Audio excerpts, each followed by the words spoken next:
नमस्कार दोस्तों, जय श्री राम। स्वागत है आप सभी का हमारे YouTube चैनल पे। हिंदू धर्म में अनगिनत पौराणिक कथाएं प्रचलित हैं। पौराणिक कहानियों में राजाओं, महाराजाओं, महान योद्धाओं और अप्सराओं का खूब जिक्र मिलता है। ऐसी ही एक पौराणिक कहानी है उर्वशी और पुरूरवा की। अप्सराओं और मानवों के बीच पनपे प्यार की कई कहानियां मिलती हैं, पर उर्वशी और पुरूरवा की कहानी बहुत ही दुख भरी है। यह कहानी प्यार, करुणा, ईर्ष्या, दुखद और अलगाव की कहानी है। आइए आपको बताते हैं इस ट्रेजिक लव स्टोरी के बारे में। उससे पहले अगर आप हमारे चैनल पे नए हैं तो चैनल को सब्सक्राइब कर लें, साथ ही बेल आइकन को भी दबा लें, जिससे हमारी आने वाली वीडियो आप तक सबसे पहले पहुंचे। आइए कहानी को स्टार्ट करते हैं। पुरूरवा पहले चंद्रवंशी राजा थे। वे बुद्ध और इला के पुत्र थे। पुरूरवा अपने समय में महान योद्धा के तौर पर जाने जाते थे। असुरों के खिलाफ कई युद्धों में खुद इंद्रदेव ने पुरूरवा की मदद मांगी थी। एक बार इंद्रदेव के दरबार की एक अप्सरा उर्वशी स्वर्ग की जिंदगी से ऊब गई और कुछ समय के लिए धरती पर आना चाहती थी। उर्वशी स्वर्ग से धरती आई, लेकिन उसको स्वर्ग लोक से ज्यादा पृथ्वी लोक की जिंदगी ज्यादा अच्छी लगने लगी। उसे यहाँ की भावनाओं से भरी जिंदगी भा गई। कुछ दिनों तक पृथ्वी पर रहने के बाद उर्वशी को स्वर्ग लौटना था। उर्वशी अन्य अप्सराओं के साथ स्वर्ग को लौट रही थी, तभी एक राक्षस ने उनका अपहरण कर लिया। पुरूरवा ने राक्षस को उर्वशी का अपहरण करते हुए देख लिया। उसने अपने रथ से राक्षस का पीछा किया और उर्वशी को राक्षस के चंगुल से छुड़ा लिया। इसी दौरान उर्वशी और पुरूरवा का एक दूसरे से स्पर्श हुआ। पहली बार स्वर्ग की अप्सरा उर्वशी का किसी मानव से स्पर्श हुआ था। इसी बीच दोनों को प्यार हो गया। उर्वशी के मन में पुरूरवा के प्रति आकर्षण उत्पन्न हो गया। वहीं पुरूरवा भी स्वर्ग लोक की अप्सरा उर्वशी पर मोहित हो गया था। कुछ समय बाद उर्वशी और पुरूरवा के बीच एक प्रेम नाटक हुआ,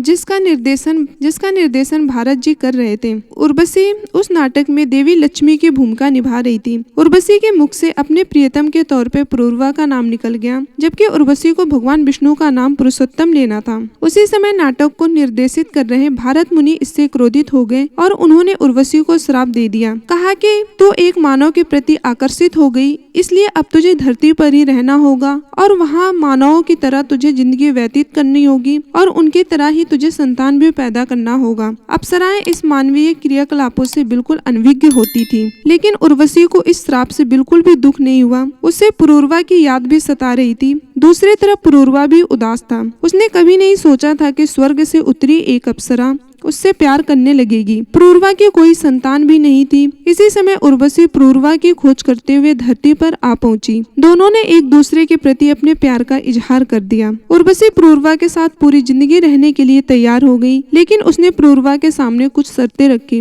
उर्वशी ने पहली शर्त ये रखी कि पुरूरवा को उसकी 2 बकरियों की हमेशा सुरक्षा करनी होगी, दूसरा हमेशा घी का ही सेवन करना होगा। उर्वशी ने पुरूरवा के सामने तीसरी और लास्ट शर्त ये रखी कि वे शारीरिक संबंध बनाने के अलावा कभी एक दूसरे को निवस्त्र नहीं देखेंगे। पुरूरवा ने उर्वशी की सारी शर्तें मान ली और दोनों ने साथ रहना शुरू कर दिया। लेकिन उर्वशी और पुरूरवा की प्रेम कहानी में अब दुखद मोड़ आना बाकी था। यह सब घटनाक्रम देखकर स्वर्ग लोक में देवताओं को ईर्ष्या होने लगी थी। उर्वशी और पुरूरवा के बीच का यह प्रेम उनको बर्दाश्त नहीं हो रहा था। उर्वशी के जाने के बाद स्वर्ग की रौनक ही जैसे चली गई थी, क्योंकि सारी अप्सराओं में उर्वशी ही सबसे सुंदर थी। देवताओं ने उर्वशी और पुरूरवा को अलग करने के लिए एक योजना बनाई। एक रात गंधर्वों ने उर्वशी की बकरियों को चुरा लिया। जब बकरियों की आवाज उर्वशी ने सुनी तो उसने राजा पुरूरवा से उन्हें बचाने के लिए कहा। उसी दौरान पुरूरवा निवस्त्र थे। बकरियों को बचाने की जल्दी में वे निवस्त्र ही बाहर निकल गए। इसी समय देवताओं ने एक चाल चली और स्वर्ग से बिजली चमका दी और बिजली का उजाला होते ही इस उजाले में उर्वशी और पुरूरवा एक दूसरे को निवस्त्र देख लिए। तीसरी शर्त टूटते ही उर्वशी को स्वर्ग जाना पड़ा। वह बहुत ही दुखी मन से राजा पुरूरवा को छोड़कर जाने लगी। हालांकि उर्वशी पुरूरवा से हुए बच्चे को अपने साथ ले गई। उर्वशी ने कुछ समय बाद राजा पुरूरवा से कुरुक्षेत्र के निकट आने के लिए कहा, ताकि वह पुरूरवा को उसका बच्चा सौंप सके।